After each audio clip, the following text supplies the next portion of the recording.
మన రక్షకుడైన యేసుక్రీస్తు నామమున అందరికీ వందనాలండి. ఈరోజు దేవుని మాటలు యోబు గ్రంథము 23వ అధ్యాయం 11వ వచనం. నా పాదములు ఆయన అడుగు జాడలు విడవక నడచినవి, నేను ఇటు అటు తొలగక ఆయన మార్గమును అనుసరించి తిని.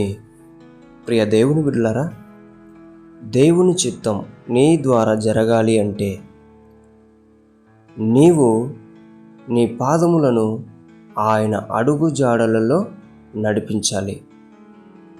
నీవు అటు ఇటు తిరగక ఆయన మార్గమును అనుసరించాలి. అప్పుడు దేవుని ఆత్మ దేవుని చిత్తాన్ని నీ ద్వారా జరిగిస్తాడు. ఆమేన్. ప్రియ దేవుని బిడ్డలారా, ఈ రోజుల్లో దేవుని చిత్తాన్ని జరగకోకుండా ఆపేటువంటి బిడ్డలు ఎంతోమంది తయారయ్యారు. అయితే నీవు అలా ఉండకూడదని దేవుడు కోరుకుంటున్నాడు. ప్రియ దేవుని బిడ్డ, అయితే నీ మార్గమును ఆయన మార్గంలో నడిపించు, నీ అడుగులను ఆయన అడుగులలో నడిపించు. అప్పుడు నీ ద్వారా దేవుని ఆత్మ దేవుని చిత్తాన్ని నెరవేరుస్తాడు. ఆమేన్.